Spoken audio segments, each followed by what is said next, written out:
یہ بے احتیاطی ہی کی جاتی ہے۔ لہذا اولاً تو سب سے پہلے اپنا ذہن یہ ہونا چاہیے کہ ہم نے ان چیزوں میں احتیاط کرنی ہے کہ ہمارا کوئی بھی ایک جو ہے وہ دانہ تک ضائع نہیں نہ ہو، کہ اللہ پاک کا رزق ہے۔ پھر دوسرا یہ کہ جو یہ آپ کے دانے وغیرہ گر رہے ہیں جو آپ نے دکھائے، تو کوئی ایسی صورت بنائیں کہ یہ کوئی کپڑا یا کوئی ایسی پلاسٹک وغیرہ رکھی ہو کہ اس پہ گرے تو وہ خراب نہ ہو اور وہ استعمال کے قابل رہے، کیونکہ بعض اوقات وہ نیچے گر جاتے ہیں تو پھر استعمال کے قابل نہیں رہتے، آپ کسی گاہک کو وہ کھلا بھی نہیں سکتے اور خود بھی اسے صاف کر کے کھانا مشکل ہوتا ہے۔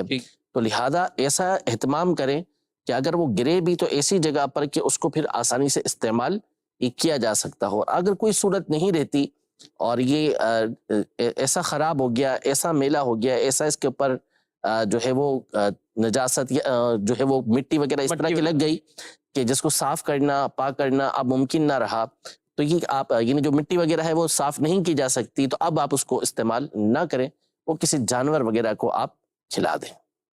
ٹھیک ہے، اور احتیاط بہرحال آپ نے شروع میں ہی کہہ دیا کہ اس میں احتیاط، اور یہ خاص دکان والوں کے لیے، بریانی والوں کے لیے، بلکہ گھروں کے اندر بھی یہ جو باتیں آپ نے کی کہ خواتین کو بھی ان چیزوں کا خیال رکھنا ہو۔ سب کو لحاظ رکھنا چاہیے۔ اصل میں ہوتا یہ ہے کہ اگر یہ اپنا مالک خود یہ کام کر رہا ہو تو وہ تو کچھ نہ کچھ احتیاط ضرور برتے گا۔ عمومی طور پہ ہوتا یہ ہے کہ کسی نہ کسی کو کھڑا کیا ہوا ہوتا ہے جو دکان پہ کام کرتا ہے، نوکر ہوتا ہے، تو وہ چونکہ اس کا اپنا مال نہیں ہوتا تو وہ بے احتیاطی اس کے اندر برت رہا ہوتا ہے۔ اگر مالک خود یہ کام کر رہا ہو تو اس میں پھر وہ احتیاط دوسروں کے مقابلے میں زیادہ کرے گا۔ ٹھیک ہے، اور جہاں بالخصوص میں یہ بھی کہوں گا ناظرین کرام سے کہ لنگر نیاز کا جو اہتمام ہوتا ہے، عام طور پہ جو کھانا مفت میں آئے اور مفت میں تقسیم کرنا ہے، مفت میں تو نہیں آتا، لنگر نیاز کے بھی تو ظاہر ہے اس کے لیے بھی جنہوں نے نیاز کی ہے، جنہوں نے پیسہ خرچ کیا ہے، تو ان کے پیسوں سے ہی وہ چیزیں آتی ہیں، تو وہاں بھی یہ بڑی ذمہ داری بنتی ہے، کیونکہ بہت سے لوگ نیاز کے مواقع پر، حالانکہ عام کھانوں سے بڑھ کر نیاز کے کھانے کا احترام بیان کیا گیا، ادب بیان کیا، کیونکہ یہ نیاز کا ہے، یہ تو ویسے ہی بابرکت کھانا ہے، تو اس میں ان چیزوں کا زیادہ خیال، بلکہ مفتی صاحب اعلیٰ حضرت علیہ رحمہ جو نیاز کے اور بالخصوص میلاد شریف کے حوالے سے جو تھا کہ زمین پر بھی جو گر جائے تو اس کو آپ نے اپنی جو ہے وہ ہونٹوں کے ذریعے، زبان کے ذریعے اس کو اٹھایا، تو یہ اعلیٰ درجے کا ادب، اعلیٰ اہتمام ہے، تو ایسا ہی ہونا چاہیے۔ اور یہ تو چلیں نسبت ہو گئی نا، تو اس کا اور زیادہ ہو گیا معاملہ، رزق اللہ پاک کا رزق ہے۔ نبی پاک صلی اللہ تعالیٰ علیہ وآلہ وسلم اپنے مبارک گھر میں تشریف لائے تو روٹی کا ٹکڑا زمین پر تھا، آپ علیہ السلام نے اٹھایا، صاف کیا اور اسے تناول فرما لیا، اور پھر حضرت عائشہ رضی اللہ تعالیٰ عنہا سے ارشاد فرمایا کہ اے عائشہ اس روٹی کا احترام کرو کہ یہ جس قوم سے گئی ہے تو پھر لوٹ کر نہیں آئی، یعنی پھر وہ یا تو اس کے رزق کے اندر کمی کر دی جاتی ہے، تنگی ہو جاتی ہے، یا پھر اس کی برکت کو اٹھا لیا جاتا ہے۔ جی، کچھ ایس ایم ایس بھی شامل کرتے ہیں۔ بنت عبدالغفار اتاریہ برے والا یہ پوچھ رہی ہیں کہ میت پر تیسرا کلمہ یہ کیوں پڑھا جاتا ہے، اور کچھ لوگ کہتے ہیں میت پر تیسرا کلمہ نہیں پڑھنا چاہیے۔ عام طور پر تو میت پر نہیں پڑھا جاتا، میت پر پڑھنے سے مراد کیا ہے؟ اگر تو نماز جنازہ میں تو عام طور پہ یہ نہیں پڑھا جاتا۔ نماز جنازہ کے اپنے اوراد و اذکار ہیں، اور جنازہ اٹھاتے وقت بھی عام طور پر ایسا نہیں ہوتا کہ تیسرا کلمہ یہ پڑھا جا رہا ہو، نہ قبر میں اتارتے وقت کس طرح کا معاملہ ہوتا ہے۔ البتہ یہ ہو سکتا ہے کہ میت جب گھر میں ہوتی ہے تو اس وقت مختلف علاقوں کے اندر مختلف چیزیں پڑھی جا سکتی ہیں، تو اس میں کوئی مسئلہ نہیں ہے، میت کے لیے اس کو پڑھ سکتے ہیں۔ میت پر پڑھنے سے مراد یہ ہے کہ آپ میت کے ایصال ثواب کے لیے پڑھ رہے ہیں تو بالکل پڑھ سکتے ہیں، کہ اس کے اندر ایک ایک کلمہ جو ہے اس کے اندر ثواب کا انبار موجود ہے، سبحان اللہ والحمد للہ ولا الہ الا اللہ واللہ اکبر ولا حول ولا قوت الا باللہ، یہ سارے کلمات جو ہیں، یہ ولا حول ولا قوت الا باللہ العلی العظیم، یہ سب کے سب کلمات، ایک ایک کلمہ اس کے حوالے سے الگ الگ فضیلتیں موجود ہیں، جنت میں درخت لگنے کی فضیلتیں الگ موجود ہیں، اس لیے اس کو پڑھنے میں تو کوئی مسئلہ نہیں ہے، بالکل اسے پڑھا جا سکتا ہے اور ایصال ثواب اس کا کیا جا سکتا ہے۔ ماشاءاللہ۔ یہ میت پر پڑھنے سے مراد یہی ہے کہ میت یعنی چارپائی گھر میں موجود ہے، صحن میں ہے، اور خواتین عام طور پہ ارد گرد بیٹھی ہوتی، لیکن ہوتا یہی ہے کہ یہ جب میت کو گھر سے اب رخصت کیا جا رہا ہوتا ہے ایک طرح کا، غسل بھی ہو گیا سب کچھ اور آپ جنازے کے لیے لے کے جا رہے ہیں تو اس وقت پڑھتے ہیں. ہونا یہی چاہیے. گھروں میں بھی عام طور پر جب میتیں ہوتی ہیں تو اس وقت پڑھنے کا رجحان کم ہوتا ہے اور سب یا تو ایک تعداد باتوں میں یا رونے اور اس طرح کے معاملات میں. تو ایسے مواقع پر بھی اگر کوشش کر کے اپنے صبر کے ساتھ اور اس صدمے کو برداشت کرتے ہوئے اہل خانہ بھی کچھ نہ کچھ پڑھنے کی طرف رہے گا، رجحان رہے گا، تو انشاءاللہ میت کو اس کا فائدہ ہی نصیب ہوگا. حسان صاحب کچھ کلمات ایسے خود ہی ایڈیشن کیے ہوتے ہیں، یعنی لا الہ الا اللہ ہے تو اس کے بعد کوئی چیز اردو میں یا پنجابی میں ساتھ لگی، محمد رسول اللہ پھر اردو میں یا پنجابی میں کوئی چیزیں. تو میں چاہوں گا آپ ایسوں کو کیا کہیں گے کہ وہ ان کلمات کے حوالے سے ڈائریکٹ، کیونکہ ہر علاقے میں مختلف ہوتا ہے، خواتین نے کیا ورد کرنا ہے، جنازہ اٹھاتے ہوئے کیا کرنا ہے. ایک تو آپ نے تیسرے کلمے کا بتایا، پہلا کلمہ شریف ہے، جو نارمل چیزیں ہیں وہ تو ٹھیک ہے، لیکن جن چیزوں کے ساتھ کوئی چیزیں ایڈ کر کے اس کو ایک بنا لیا اور طرز کے ساتھ اس کو پڑھا جاتا ہے. کہنے کا مقصد مدعا یہی ہے کہ آپ خود اگر کوئی ساتھ ایڈ کیا ہوا ہے تو اس کے لیے ضرور علماء کرام سے آپ رہنمائی لیں، ان سے پوچھ لیں. ظاہر ہے وہ کلمات آپ سے پوچھیں گے اور اس کے بعد ہی وہ اس کا حکم شرع بیان کریں گے کہ وہ کلمات ہیں کس طرح کے. تو اس لیے جو بھی جہاں بھی جس طرح کے رائج ہیں، دارالتعلیم سنت سے آپ دن کے اوقات میں صبح 10 بجے سے لے کر 4 بجے تک آپ یہ دارالتعلیم سنت میں براہ راست ٹیلی فون کے ذریعے آپ پوچھ بھی سکتے ہیں، اور ان اوقات کے اندر آپ یہ اس طرح کے اور بھی جو مسائل آپ کے ہیں تو آپ ان کی رہنمائی لے سکتے ہیں. مزید سوال. میں یہ پوچھ رہا تھا، سوال میرا یہ تھا کہ میں نے کسی کو قرض دیا ہے اور 2-3 بار ان سے میں نے کہا ابھی تو ان کا اگلے مہینے دے دیں گے، اس مہینے دے دیں گے، ابھی تک تو دے نہیں پائے. تو کیا میں اس کو زکوٰۃ کے پیسے میں ان سے کہہ دوں کہ میں زکوٰۃ یہ میں تمہاری زکوٰۃ ہے، میں مطلب ہے تمہارے لیے ختم؟ تو ایسا ہو سکتا ہے کہ میں ان کو کہہ دوں زکوٰۃ ہو جائے گی، آپ مطلب میں آپ کو زکوٰۃ دے رہا ہوں؟ آپ کی نہیں ہوگی. اچھا، آپ اپنی زکوٰۃ ان میں سے یہ اسی میں سیٹ کر دیں، جیسے عام طور پہ لوگ کہتے ہیں نا کہ پیسے مل نہیں رہے تو اس کو ہم زکوٰۃ میں کاؤنٹ کر لیں، یعنی لکھ لیں اپنے پاس کہ ہماری اتنی زکوٰۃ، یا اس کو ہم معاف کر دیں تو پھر یہ زکوٰۃ میں کاؤنٹ ہو جائے. تو ایسا نہیں ہوگا. زکوٰۃ کے لیے تملیک یعنی مالک کرنا یہ شرط ہوتا ہے. اگر کسی کے اوپر اس کا قرض ہے اور اگر وہ یہ نیت کرتا ہے کہ میں اسے معاف کر رہا ہوں تاکہ میری زکوٰۃ ادا ہو جائے، تو ایسا نہیں ہوگا. اس میں زیادہ سے زیادہ یہ ہوگا کہ اگر وہ زکوٰۃ کا مستحق ہے، اسے زکوٰۃ لگتی ہے، تو جتنی رقم آپ نے معاف کی ہے اس کی زکوٰۃ آپ کے اوپر سے ساقط ہو جائے گی. ایسا نہیں ہوگا کہ باقی مال کی جو آپ کے اوپر زکوٰۃ ہے وہ بھی ساقط ہو جائے، ختم ہو جائے. ایسا نہیں، زکوٰۃ آپ کو دینا ہوگی. اس کا طریقہ کار یہ ہے کہ اگر واقعی وہ شرعی فقیر ہے، زکوٰۃ کا مستحق ہے کہ اسے زکوٰۃ لگتی ہے، تو آپ اسے زکوٰۃ میں رقم دے دیں. جب وہ اس کے اوپر قبضہ کر لے، اس کا مالک ہو جائے، تو پھر وہ آپ کو واپس دے سکتا ہے کہ آپ نے زکوٰۃ ادا کر دی. اب وہ جو آپ کو واپس کر رہا ہے وہ آپ کا مال ہے جو اس نے آپ کو واپس کیا ہے. تو یہ نہیں ہو سکتا کہ فقط آپ یہ نیت کر لیں کہ چونکہ میرا قرضہ اب اس سے مل نہیں رہا تو میں اس نیت کرتا ہوں کہ اس کا میں نے قرضہ معاف کر دیا، میری زکوٰۃ ادا ہو گئی. ایسا نہیں ہوگا. ایسا نہیں ہوگا. اور یہ بھی ضروری کہ جس کو معاف کرنا ہے یا دے کر لینے والا معاملہ ہے وہ بھی اس کا حقدار ہو. جی بالکل، شریف فقیر ہو، شریف مستحق ہو. جی ٹھیک ہے. ایک سوال ہے کہ عورت بچے کو دودھ کون کون یعنی پلا سکتی ہے خواتین میں سے؟ نانی، دادی، پھپھو، یہ بھی لکھا ہوا ہے کہ کیا بچے کی نانی، دادی، پھپھو وغیرہ بچے کو دودھ پلا سکتی؟ دیکھیں، دودھ پلانے کا حق تو والدہ کا ہی ہے، ظاہر ہے اسی نے پلانا ہے.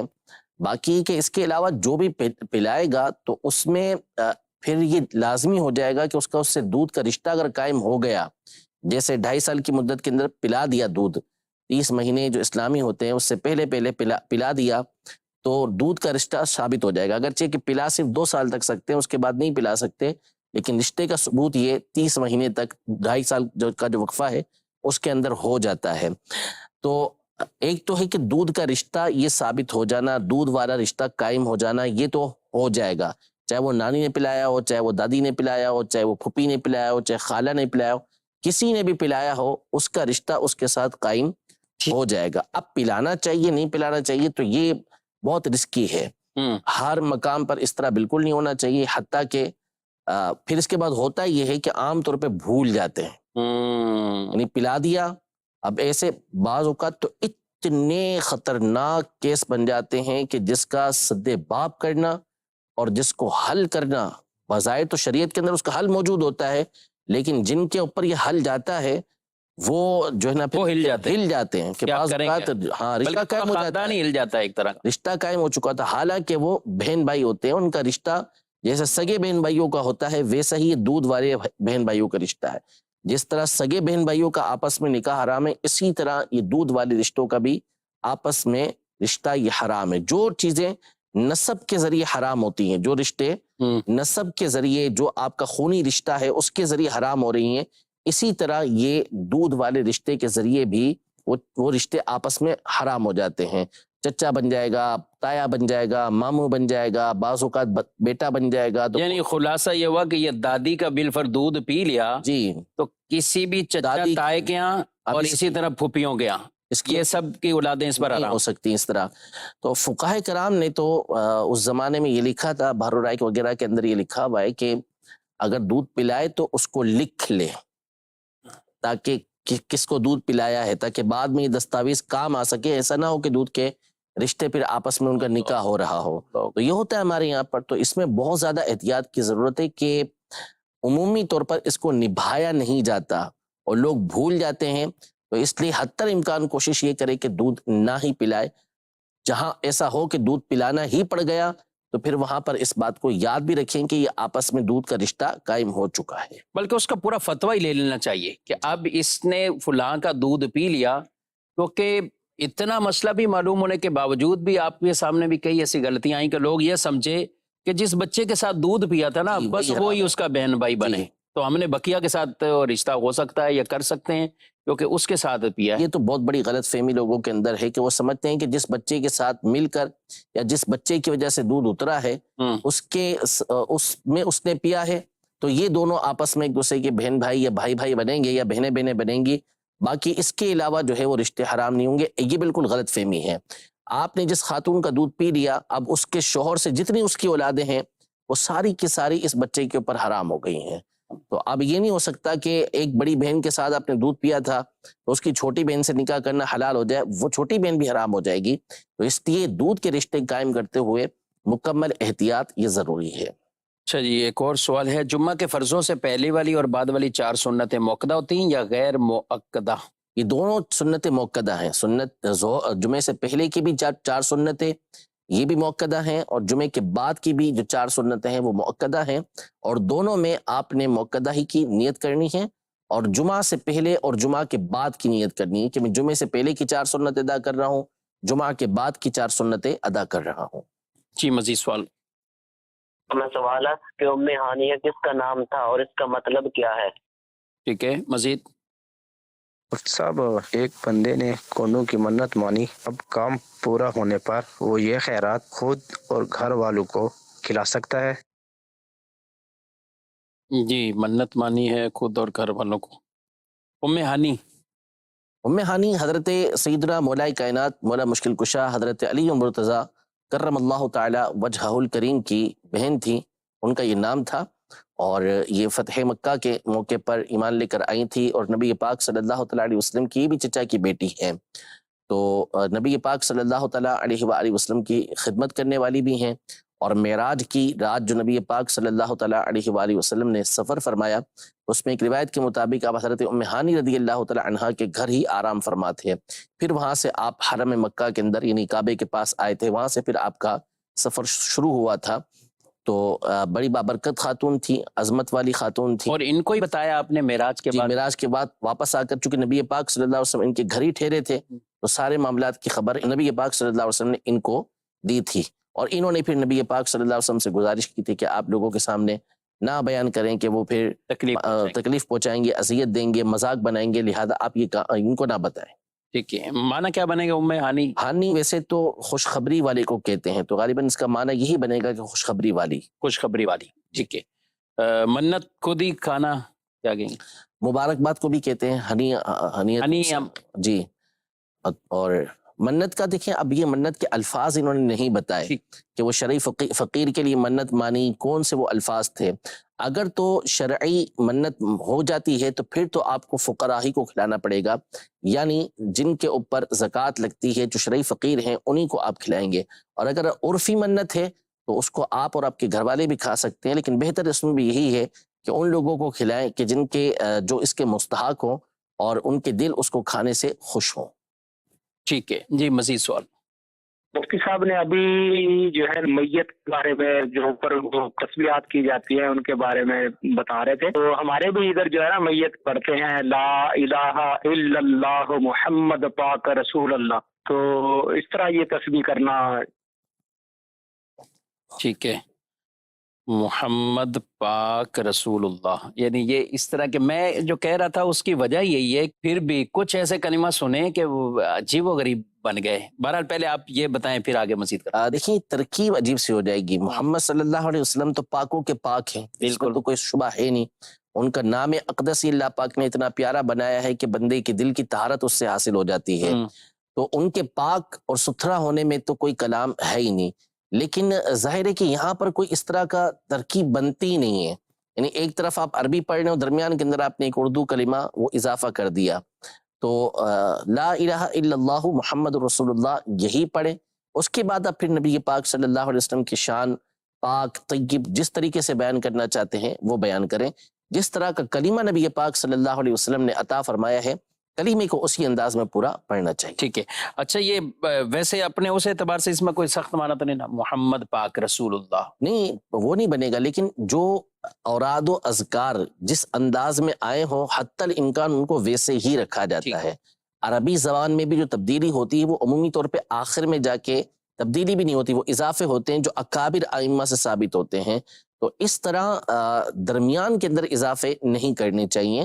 معنی میں بھلے تبدیلی نہ ہو، لیکن یہ سننے والے کے لیے بالخصوص جو علم رکھتا ہے تو وہ کہے گا کہ تو عجیب سا کلمہ ہو گیا ہے، تو وہ پورا جیسا کلمہ جو ہے وہ ہماری شریعت کے اندر رائج ہے اسی انداز میں پڑھے۔ ٹھیک ہے، کیونکہ جو گھر گھر کے اندر علاقوں کے اندر باقاعدہ چیزیں رائج ہیں تو ہمیں ضرور وہ دیکھ لینا چاہیے کہ شرعی طور پر اس کے اندر کوئی قباحت ہے یا اس کی جگہ کوئی اور اچھے کلمات ہیں تو ہم وہ رائج کریں، کیونکہ عام طور پہ کوئی ایک آدھ خاتون ہوتی کسی جگہ پہ کوئی نعت پڑھنے کے لیے یا کوئی اس طرح، تو وہ اپنی کئی چیزیں وہاں اس پورے علاقے میں مشہور کر دیتی، پھر وہی رائج ہو جاتی ہے، اور اس سے خواتین یہی سمجھتی ہیں یہ تو ہم پتہ نہیں برسوں سے سنتی ہوئی آ رہی ہیں، تو وہ ٹھیک ہے سنتی ہوئی آ رہی ہیں، لیکن اس کی پہلے یہ ضرور رہنمائی لے لیں کہ وہ درست بھی ہے یا درست نہیں ہے۔ کلمہ شریف پڑھیں، مولا صلی وسلم کا سیدھا بردہ شریف پڑھیے، اور کعبہ کے بعد درود جا، اس طرح کے کلمات بھی وہ کہے جا سکتے ہیں۔ ہاں خواتین کے لیے یہ ضرور ہے کہ وہ نعتیں پڑھ رہی ہیں، وہ اس طرح پڑھ رہی ہیں، تو ان کو کتنی آواز رکھنی ہے، کیا کہتے ہیں آپ؟ کیونکہ اس میں ترنم بھی ہے ان چیزوں میں۔ جی بالکل، عورتوں کی جو آواز بالخصوص ترنم والی ہے یا اس طرح کے ذکر و اذکار میں جب یہ مل کے پڑھتی ہیں تو اس کے اندر عام طور پر یہ ایک ردھم پیدا ہو جاتا ہے، تو ایسی آواز ہرگز کسی غیر محرم تک نہیں جانی چاہیے۔ بالخصوص جو میت کا گھر ہے تو اس میں اس طرح کے افراد کا اجتماع ہوتا ہی ہوتا ہے کہ ہر طرح کے لوگ جمع ہوتے ہیں، باہر بھی بیٹھے ہوتے ہیں، اور ایسے لوگ آتے ہی ہیں ظاہر ہے کہ جو بھلے گھر والے کہلاتے ہیں لیکن وہ محرم نہیں ہوتے، تو لہذا فقط اتنی آواز ہو کہ آپ لوگوں کے کان تک ہی آپ کی آواز پہنچے، باہر آپ کی آواز نہیں جانی چاہیے۔ جی ویڈیو سوال۔ میرا نام محمد شاہد اتاری ہے۔ میرا یہ سوال ہے کہ تقوی کے بارے میں مجھے معلومات کرنی ہے۔ تقوی جیسے اگر ہم چھوڑتے ہیں تو ہمارا کیا نقصان ہے، اور تقوی کا مطلب مجھے جاننا ہے۔ ماشاءاللہ، بہت سوال اچھا سوال ہے، البتہ موضوع بہت بڑا ہے تقوی کا پورا ایک، لیکن خلاصہ کچھ آپ ارشاد فرمائیں۔ تقوی کا معنی ہوتا ہے بچنا اور بچانا، یعنی رکاوٹ آڑ بننا۔ تو چونکہ تقوی جو ہوتا ہے یہ ایک ایسی چیز ہے کہ جو بندے کو جہنم سے بچانے والا ہے، جہنم سے اس کے لیے آڑ اور رکاوٹ ہے، اس لیے تقوی کو تقوی کہا جاتا ہے۔ اب تقوی جو ہے اس کی مختلف اقسام ہیں، بنیادی اعتبار سے اس کی 3 قسمیں بنتی ہیں۔ نمبر 1 وہ قسم ہے کہ جو ہر مومن کو حاصل ہوتی ہے، جس کا مطلب یہ ہوتا ہے کہ ہر مسلمان جو ایمان لے کر آیا، جب وہ ایمان لے کر آیا تو اب وہ ہمیشہ ہمیشہ کے لیے جہنم میں جانے سے محفوظ ہو گیا، یعنی اگر وہ ایمان سلامت لے کے دنیا سے چلا گیا تو اب اللہ نہ کرے اپنے گناہوں کی وجہ سے اس کو جہنم کی سزا بھگتنا پڑی تو بالآخر اس نے جنت کے اندر داخل ہونا ہے، یعنی اس کو بولتے خلود فی النار سے اس کا یہ ایمان رکاوٹ بن گیا۔ تو یہ تقوی کا سب سے ادنا درجہ ہے کہ جس میں ہر مومن کو اتنا تو یہ تقوی حاصل ہوتا ہے کہ جس کے ذریعے وہ جہنم سے بچ جاتا ہے، اللہ سے وہ ڈر رہا ہے۔ تقوی کا ایک معنی ہوتا ہے ڈرنا، تو وہ اللہ سے ڈرتا ہے، کفر سے بچتا ہے، شرک سے بچتا ہے، کفر و شرک وہ نہیں کرتا، تو یہ چیز اس کو جہنم میں ہمیشہ جانے سے محفوظ رکھے گی، جنت میں داخل کروائے گی۔ دوسرا درجہ تقوی کا وہ ہوتا ہے کہ جو ان نیک لوگوں کو حاصل ہوتا ہے کہ جو ایمان لانے کے بعد گناہوں سے بھی اپنے آپ کو بچاتے ہیں، گناہ کبیرہ سے بھی بچاتے ہیں، گناہ صغیرہ سے بھی اپنے آپ کو بچاتے ہیں۔ اب اس میں جو جتنا زیادہ اپنے آپ کو محفوظ رکھے گا، بچائے گا، اس کا درجہ اتنا ہی بلند ہوگا، اس کا تقوی اتنا ہی مضبوط ہوگا۔ تو یہ نیک لوگوں کو حاصل ہوتا ہے۔ اور ایک سب سے بڑا درجہ یہ ہوتا ہے کہ بندہ اللہ کے سوا ہر ایک سے اپنے آپ کو بچاتا ہے، اس کے دل کے اندر یاد صرف اور صرف اللہ پاک کی ہوتی ہے۔ ہر وہ چیز کہ جو اسے اللہ پاک کی یاد سے غافل کرنے والی ہے، اس سے وہ اپنے آپ کو بچا کر رکھتا ہے۔ یہ درجہ انبیاء کرام علیہ السلام اور بڑے بڑے اولیاء کو حاصل ہوتا ہے کہ ان کا ہر کام، ان کی ہر یاد صرف اور صرف اللہ تبارک و تعالی سے تعلق رکھنے والی ہوتی ہے، کوئی ایسی چیز نہیں ہوتی کہ جو ان کو اللہ پاک کی یاد سے غافل کرے۔ تو یہ سب سے اعلیٰ درجہ ہے۔ باقی اس کے علاوہ مختلف اقسام اور بیان کی ہیں۔ امام اہل سنت رحمۃ اللہ تعالی علیہ کے حوالے سے صدر الافاضل رحمۃ اللہ تعالی علیہ نے خزائن العرفان میں 7 قسمیں بیان کی ہیں، اور علماء نے کافی ساری اقسام دیگر بھی بیان کی ہیں۔ تو تفصیل کے لیے آپ اس موضوع پر لکھی گئی جو کتابیں ہیں اس کا مطالعہ کریں۔ تفسیر صراط الجنان میں بھی آپ کو اس کے حوالے سے ملے گا۔ اس کے علاوہ اے ایمان والا جو کتاب ہے اس کے اندر بھی آپ کو اس کی تفصیل مل جائے گی ماشاءاللہ۔ اور بلکہ شروع میں ہی سورہ بقرہ کے اندر ہدی للمتقین، اس کے تحت ہی کہ یہ کتاب متقین کے لیے ہدایت ہے، تو وہ تقوی کے سارے درجات صراط الجنان کے اندر بھی بڑے ڈیٹیل اور تفصیل کے ساتھ اس کی 6 یا 7 جو اقسام بیان کی گئی وہ پوری ان کے اور ان کے احکامات یہ بیان کیے گئے۔ اللہ پاک ہم سب کو تقوی نصیب فرمائے اور متقین جیسے اوصاف اللہ ہم سب کو اختیار کرنے کی توفیق عطا فرمائے۔ کچھ SMS بھی شامل کرتے ہیں جی۔ ایک بھیجا کسی نے، خان کعبہ بیت اللہ مدینہ پاک رسول اللہ، اس روح نو بخشی آپ اللہ، یعنی یہ بھی ترنم کے ساتھ یہ کلمات بھی یہ پڑھے جاتے ہیں۔ خان کعبہ، ہاں شروع میں یہ لکھا ہوا ہے، تو خان کعبہ بیت اللہ مدینہ پاک رسول اللہ، اس روح نو بخشی آپ اللہ۔ دیکھیں اب یہ بس بنا لیے ہوں گے لوگوں نے، یعنی ہر علاقے میں کوئی نہ کوئی الگ ہی ہے، بالکل اس طرح بنا لیے ہوں گے۔ اب دیکھیں اب بعض ہے تو دعائیہ کلمات ہے اس میں، لیکن اب یہ وہ شروع کے اندر تو بس ایسے ہی مقدس نام لیے ہوئے ہیں، باقی کوئی ترکیب تو ہے نہیں اس کی، کوئی جملہ تو بنتا نہیں ہے، یہ بس وہ ایک بنانے کے لیے ہو گیا ہے۔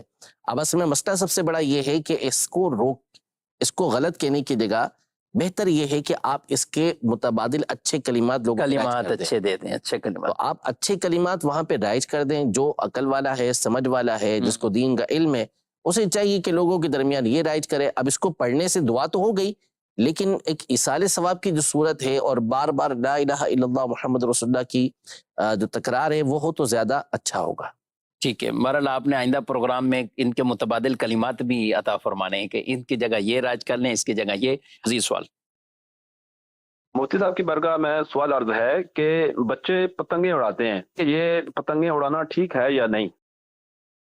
دیکھیں ایک چیز ہوتی ہے وہ کہ جو شرعی اعتبار سے منع ہوتی ہے، یعنی شریعت اس چیز سے منع کرتی ہے، لیکن بہت سے لوگ اس پر الٹے سیدھے دلائل دے رہے ہوتے ہیں، اور ان کے وہ دلائل بھی غلط ہوتے ہیں، باطل ہوتے ہیں۔ لیکن بہت سی چیزیں وہ ہوتی ہیں کہ خود عقل رکھنے والا جو بندہ ہوتا ہے وہ بھی اس کو غلط ہی کہہ رہا ہوتا ہے، یعنی تھوڑی سی سمجھ وہ رکھتا ہے تو اکثریت یہ کہتی ہے کہ یار چیز ہے ہی غلط۔ تو شرعی اعتبار سے تو یہ فضول کام ہے کہ اس میں اسراف بھی ہے، پھر اس کے بعد جو ہے وہ اپنے وقت کا ضیاع کرنا ہے، لہو و لعب ہے، اس کے اندر کوئی ورزش تو ہے ہی نہیں، اور جانی خطرے۔